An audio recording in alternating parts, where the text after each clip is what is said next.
नमो नमः। मैं डॉक्टर निधि अग्रवाल और मेरे साथ हैं निखिल भारद्वाज। हम दोनों ही टीम लिटिल गुरु से हैं और आज हमारे साथ जुड़े हैं कार्तिक भागवत। कार्तिक भागवत संस्कृत के विद्वान हैं और ये कवि कुलगुरु कालिदास यूनिवर्सिटी में पढ़ाते हैं। ये असिस्टेंट प्रोफेसर हैं और संस्कृत जगत से जुड़े हुए हैं। कार्तिक भागवत जी। नमो नमः कार्तिक जी। नमस्ते। नमस्ते। नमस्ते कार्तिक जी। कार्तिक जी, संस्कृत भाषा दिवस आ रहा है, उसी से रिलेटेड हमने ये आपके साथ चर्चा रखी है। हम जानना चाहते हैं कि संस्कृत भाषा दिवस हम क्यों मनाते हैं। हम जानना चाहते हैं क्योंकि काफी लोगों को ये जानना था कि और ये हमें मिल नहीं रहा था कहीं से पे भी सर्च करके कि ये क्यों मनाते हैं, हम जानना चाहते थे। राइट। अलग अलग लोगों के अलग अलग विचार हैं इस बारे में कि हम संस्कृत भाषा दिवस क्यों मनाते हैं। तो हम आपके विचार जानना चाहते हैं कि आप क्या सोचते हैं कि हम क्यों मनाते हैं। नमस्ते। भाषा दिवस जो रहता है वो भाषाओं का थोड़ा प्राविधान बढ़ा करने के लिए रहता है, अर्थात भाषायाः अभिवृद्धि बहुजनाः तत्र प्रोत्साहिताः भवन्तु, इस दृष्टिकोण से भाषा दिवस मनाया जाता है। उसमें ये संस्कृत भाषा दिवस क्यों? क्योंकि अन्य भाषाओं से ये थोड़ा अलग है। ज्यादा लोग इसको बोलते भी नहीं अभी तक। पहले बोलते थे, ऐसे ही हम सुन रहे हैं बहुत साल से। फिर भी इसका आचरण का क्या महत्व है? अपितु अब अगर अभी मराठी भाषा दिवस हो, नहीं तो हिंदी भाषा दिवस हो, इसके लिए बहुत ज्यादा लोग मिलेंगे हमें हमारे पास। संस्कृत के लिए हम आचरण क्यों करें? वो भी ये रक्षाबंधन और उपाकर्म के दिन, इन दिनों में ही आचरण का क्या विशेषता है, इसके बारे में मैंने भी देखा। वहाँ ऐसा एक परंपरा है, जब किसी वटु का उपनयन संस्कार होगा उसके बाद उपाकर्म होगा श्रावण पूर्णिमा। उपाकर्म के बाद वो वेदाध्ययन और शास्त्राध्ययन करने के लिए गुरु के पास जाएगा। तो हम देखेंगे तो संस्कृत सिर्फ एक भाषा रूप से हमारे साथ नहीं है, हमारा पूरा संस्कृति और हमारा शास्त्रों का मूल स्रोत रूप से संस्कृत भाषा है। हम जो भी हम अलग भाषाओं में देखेंगे, जो भी विज्ञान का हो, नहीं तो कुछ साहित्य का विषय हो, वो सारे पुराने संस्कृत ग्रंथों से रिलेटेड लिखा हुआ है। अभी उन लोगों ने एक तो ट्रांसलेट किया होगा, नहीं तो उसको पढ़ने के बाद थोड़ा प्रभावित बन के उसके बाद ये लिखे होंगे। तो संस्कृत का जो पहला चरण वेद से शुरू करके शास्त्रों का जो भी है, इसलिए मैं बताता हूँ संस्कृत एक केवल भाषा नहीं है, ये शास्त्रों का भाषा है जी। तो शास्त्रों का उपस्थापन का एक शैली, जैसे हम भारतवर्ष में कभी भी शास्त्रों का पांडुलिपियों में जो भी ग्रंथ देखेंगे, उनका लिपि अलग हो सकता है, देवनागरी हो, शारदा हो, तेलुगु, हिंदी, जो भी लिपि हो सकता है, फिर भी उसका भाषा तो संस्कृत ही रहेगी। इसलिए मैं बता रहा हूँ शास्त्रों का भाषा संस्कृत है। शास्त्राध्ययन और वेदाध्ययन का आरंभ बहुत पहले से इसी दिन से होता था। अर्थात उपनयन शब्द का ही अर्थ है गुरोह समीपे नयनम, उप समीपे नयनम, अर्थात गुरोह समीपे नयनम ये होता था उपाकर्म के बाद। उपाकर्म रहता था गुरु पूर्णिमा में, तो गुरु पूर्णिमा से गुरु पूर्णिमा नहीं, श्रावण पूर्णिमा में, श्रावण पूर्णिमा से शुरू करके उनका अध्ययन का आरंभ होता था। इसीलिए शायद उस चिंतन रखते हुए संस्कृत भाषा का दिवस उस दिन मनाना जा रहे हैं हमको। ज्येष्ठों का ये सोच होगा, ऐसा मुझे लगता है। उसके साथ रक्षाबंधन भी उसी दिन है। वहां एक श्लोक है, येन बद्धो बलि राजा दानवेंद्रो महाबलः तेन त्वामपि बध्नामि रक्षे मामव मामव। ये रक्षाबंधन का श्लोक करके माना जाता है। रक्षाबंधन मतलब अभी तो रक्षा का वो स्टाइल जो कहते हैं वो बदल चुका है, फिर भी वो हम पुराने रक्षों को देखेंगे तो बहुत सूत्रों को एक तरह करके बांधने वाला एक सूत्र रहता है, एक सूत्रता बनाने के लिए वो रक्षा है। वहां पुराणों का कथा देखेंगे तो ये बहन से भाई को बांधने वाला चीज ऐसे हमें नहीं मिलेगा। फिर भी वो अभी आचरण संप्रदाय के वजह से ऐसे अभी आचरण चल रहा है। फिर वो कॉन्सेप्ट जो है बहुत लोगों को एक जगह कर इकट्ठा करके एक पथ में लेके चलना, इस विषयों पे वो जो राखी का स्वरूप है वो हमें दिखता है। शायद संस्कृत भाषा भी ऐसा ही एक माध्यम है जो बहुत सारे लोगों को, वैदेशिक हो, हमारे देश में रहने वाले हो, उन सभी लोगों को एक रूपता लाने के लिए एक माध्यम बन सकता है संस्कृत भाषा। इसीलिए शायद संस्कृत भाषा का आचरण हम इस संदर्भ में करेंगे, ऐसे मुझे लगता है। बहुत बहुत धन्यवाद आपका कार्तिक जी, हमें बताने के लिए, हमारे यूजर्स को ये बताने के लिए कि आखिरकार हम इसी दिन क्यों मनाते हैं संस्कृत भाषा दिवस। रक्षाबंधन और संस्कृत भाषा दिवस कैसे जुड़े हैं ये कार्तिक जी ने हमें बताया। कार्तिक जी, संस्कृत हमारी संस्कृति से जुड़ी है। संस्कृत का हमारी जीवन शैली में या संस्कृत का साइंस में या किसी थेरेपी में किस तरह से हम संस्कृत को जोड़ सकते हैं, आप इस बारे में कुछ बताएंगे? अवश्य। अभी हम जब एक भाषा को चुनते हैं उसका लेखन शैली पहले देखा जाएगा। मतलब भाषा का उच्चारण के साथ लिपि का भी एक महत्व रहता है। संस्कृत के लिए तो अभी हम देवनागरी का यूज कर रहे हैं, फिर भी उसके लिए बहुत सारे स्क्रिप्ट उपलब्ध है। फिर इसमें एक विशेषता है, ये सारे स्क्रिप्ट में जैसे लिखा जाएगा वैसे हम उच्चारण करेंगे। अगर देवदत्तः गच्छति ऐसा लिखा होगा तो हम देवदत्त को वहां आधा नहीं करेंगे। अगर बाकी लैंग्वेज में क्या होता है, ऐसे थोड़ा सा चेंजेस का चांसेस रहता है। अभी इंग्लिश हम देखेंगे तो भी इंग्लिश अभी परिवर्तनशील भाषा है। वो जैसे मेरा इंग्लिश सही नहीं है तो मैं यूज करता था वो ग्रामरली। जब गूगल करेक्ट बोलता है स्पेलिंग और शब्दों के बारे में, उसको ग्रामरली अलग से दिखाता है, ये रॉन्ग है। तो ऐसा नहीं होगा संस्कृत। तो ये एक साइंटिफिक रीजन है। आप कहीं पर भी विश्व में जाइए, संस्कृत का जो संस्कृतत्व करके एक धर्म है, संपूर्ण का कृ धातु हो, संस्कृत ये शब्द ही बताता है हमें, इसमें कुछ गलतियां आप निकाल के दिखा नहीं सकते, कोई गुंजाइश नहीं। वैसे एक विशेषता इसमें आपको दिखने को मिलेगा। ये वैज्ञानिक दृष्टि में भी ऐसे ही मिलेगा। जैसे विठ्ठल शब्द उच्चारण करने से हृदय रोग संबंधी रोगों का निवारण होगा, ऐसे एक आर्टिकल भी मैंने देखा था, साइंस से ये प्रूव भी हुआ है। तो मैं ये कहना चाहता हूँ, जो संस्कृत का वर्डिंग्स है, जो उच्चारण स्थान हम बोलते हैं, उसको सही तरह से यूज करने से बहुत सारे, उसको ही शायद वाक् योग इस शब्द से व्याकरण में कहा गया है, वाक् शुद्धि वाक् योग कहते हैं। इसके वजह से स्ट्रेस बहुत कम होगा, आपका उच्चारण में स्ट्रेस बहुत कम रहेगा। साइंस के बारे में देखेंगे तो हमें एक अच्छा सा उदाहरण मिलेगा ग्रहण के बारे में। क्योंकि ज्योतिष एक ऐसा शास्त्र है जो प्रत्यक्ष शास्त्र है, जो भी कहा जाएगा वो आपको दिखा जाएगा।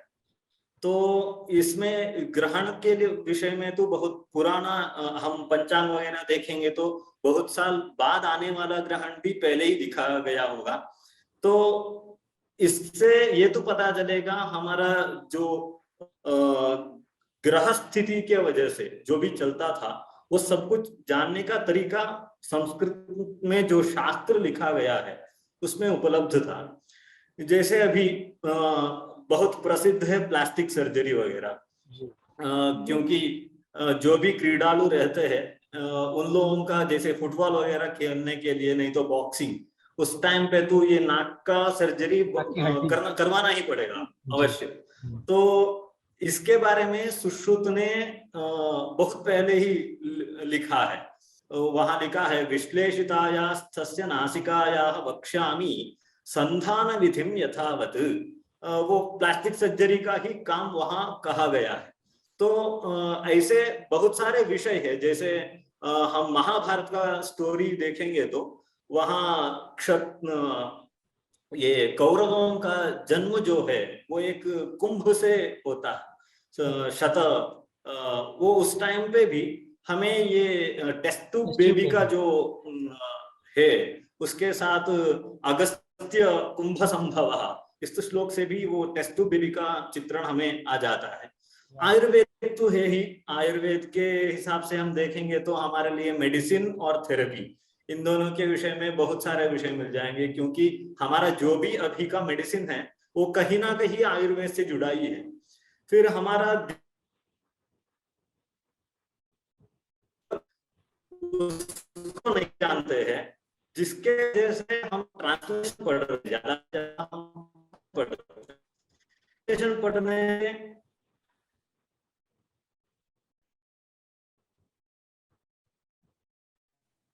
कार्तिक जी, आप ये आखिरी के 10 सेकंड दोबारा बोल सकते हैं क्या? शायद कुछ नेटवर्क इशू हो गया था हमारे एंड पे।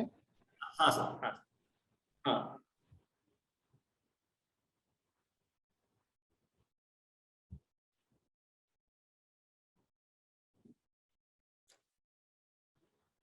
ओके, हम जब भी मेडिसिन के बारे में देखेंगे, हमारा अभी का जो मेडिसिन है वो साइड इफेक्ट के साथ ही मिलेगा हमें। जो भी हम मेडिसिन लेंगे, अभी पेन किलर लेंगे, उसके वजह से किडनी स्टोन होता है, ज्यादा पेन किलर लेने से किडनी स्टोन का संभवता ज्यादा है।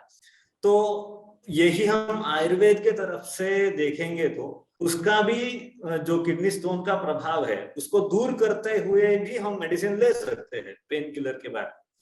क्योंकि इसीलिए मैं इतना ही कहना चाहता हूँ, हमारा जो भी अभी का मेडिसिन है वो आयुर्वेद से रिलेटेड है।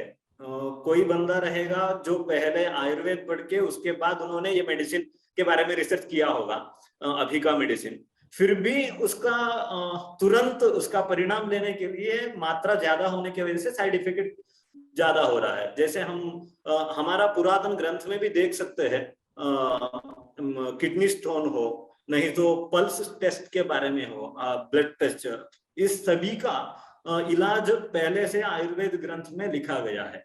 थेरेपी तो है ही, योग के संबंधित हम जब भी देखेंगे तब वो शायद थेरेपी के पार्ट में ही आएगा, ज्यादा से ज्यादा ध्यान इत्यादि विषय जब रहेगा।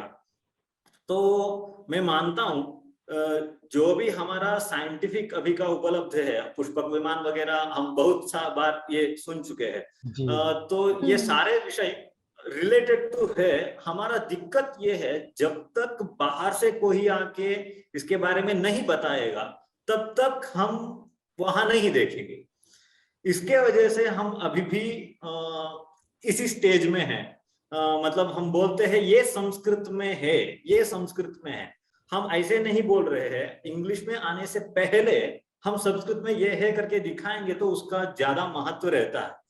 तो इसीलिए संस्कृत भाषा का अध्ययन इस सारे दृष्टि से बहुत महत्वपूर्ण होगा, जिसके वजह से हमें ट्रांसलेशन का जरूरत नहीं पड़ेगा। ट्रांसलेशन पढ़ना ये एक बुरी बात नहीं है, फिर भी हम जब ट्रांसलेशन पढ़ेंगे तब ट्रांसलेशन जो करता है उनका मन का भावना उसमें लग जाती है, तो उस भावना के वजह से उसका उपस्थापन करने का जो तरीका है वो बदलता है, उसके वजह से हमारा भी दृष्टिकोण बदल जाएगा। तो इसीलिए जैसे मैं पहले भी 2-3 बार कह चुका हूँ, रामायण के बारे में सीधा परित्याग हो, उसके साथ जैसे शंभू का वध, ये सारे बहुत सारे विषय कंट्रोवर्सी जो भी है, उसके बारे में हम जब मूल रामायण निकाल के देखेंगे वहां बहुत इजीली आपको उत्तर मिल जाएगा। हम अभी देखेंगे ट्रांसलेशन, जिसके वजह से हमारा उस विषय पे भावना भी बदल जाए। तो संस्कृत भाषा और साइंस ये दोनों बहुत रिलेटेड है, तो इसीलिए भाषा का अध्ययन अनिवार्य हो। थैंक यू कार्तिक जी, आपने काफी सारे उदाहरण भी दिए हमारे सामने, जिससे ये हमें पता चला कि संस्कृत का साइंस से कितना रिलेशन है, काफी ज्यादा जुड़े हुए हैं। धन्यवाद। कार्तिक जी ने हमें बताया, अभी तक हमने रक्षाबंधन को लेके द्रौपदी और कृष्ण की स्टोरी सुनी थी। कार्तिक जी ने रक्षा सूत्र को बाली के साथ जोड़ के हमें समझाया कि रक्षा सूत्र क्या होता है, रक्षा बंधन क्यों बनाते हैं। ये तो मोस्टली सबको पता है कि द्रौपदी ने कृष्ण को राखी बांधी थी, इसलिए हम रक्षा बंधन बनाते हैं। बट रक्षा बंधन किस तरह से संस्कृत से रिलेटेड है और किस तरह से बाली की स्टोरी से रिलेटेड है, वो कार्तिक जी ने आज बताया। उसके साथ ही उन्होंने बताया कि संस्कृत एक ऐसी भाषा है जिसमें हमेशा आप सही उच्चारण ही करेंगे। अगर आप संस्कृत का उच्चारण कर रहे हैं तो आप हर शब्द सही उच्चारण के साथ ही करेंगे। उन्होंने संस्कृत को आयुर्वेद से, साइंस से, थेरेपी से जोड़ा। उन्होंने बताया कि किस तरह से विट्ठल का उच्चारण करने से हार्ट हृदय रोग सही होता है, प्लास्टिक सर्जरी में ये इम्पोर्टेंट है, किस तरह से टेस्ट ट्यूब बेबी करने के लिए भी संस्कृत का योगदान है, किस तरह से हमारा पूरा जो आयुर्वेद है वो संस्कृत से जुड़ा हुआ है। कार्तिक जी ने संस्कृत को भिन्न भिन्न विषयों के साथ जोड़ के हमारे सामने उपस्थित किया है। कार्तिक जी, आपका बहुत बहुत धन्यवाद। आपने संस्कृत को इतने अलग अलग विषयों से जोड़ा और संस्कृत गुणता को बताया कि संस्कृत केवल संस्कृति से या केवल लिटरेचर से रिलेटेड नहीं है। संस्कृत हमारे आयुर्वेद से, हमारे वेद पुराणों से रिलेटेड है। उसके लिए आपका बहुत बहुत धन्यवाद। धन्यवाद कार्तिक जी। और आखिर में हम आपसे एक आह्वान करना चाहते हैं। हम आपके तरफ से भी वो चाहते हैं कि जनगणना आ रही है, भारत की जनगणना होने वाली है फिर से, और हम लिटिल गुरु चाहता है कि हम ये सबको जागरूक करें कि हर एक हमारे आसपास, हमारे जीवन शैली में हम बहुत बार ऐसा होता है कि हम संस्कृत के शब्द या संस्कृत की चीज़ों से रूबरू होते हैं बट हमें पता नहीं चलता। तो हम जब भी ये जनगणना हो तो उसमें एक क्वेश्चन पूछा जाता है, सवाल ये पूछा जाता है कि आप कौन कौन सी भाषा जानते हैं। उसमें हम सबसे आह्वान करना चाहते हैं, हम ये बोलना चाहते हैं, बताना चाहते हैं कि आप उसमें संस्कृत का भी नाम लें।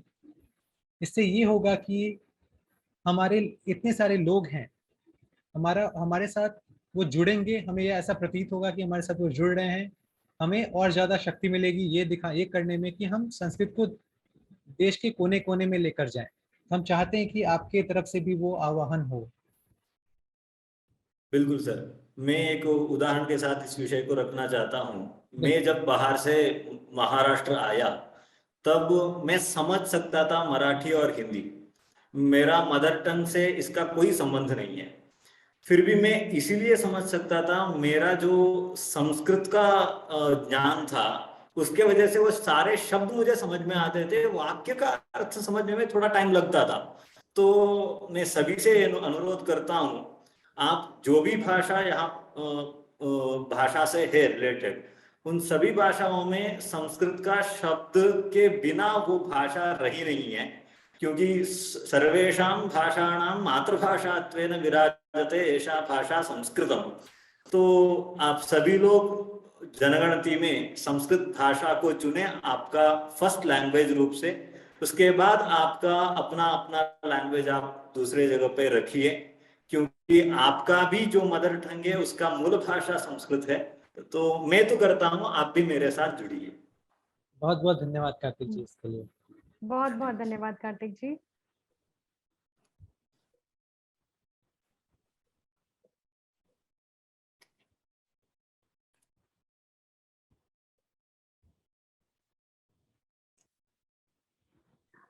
कार्तिक जी का हमारे साथ जुड़ने के लिए बहुत बहुत आभार। आपने हमें अपना अमूल्य समय दिया, उसके लिए आपका बहुत बहुत धन्यवाद। नमो नमः कार्तिक जी। नमो नमः। धन्यवाद। धन्यवाद।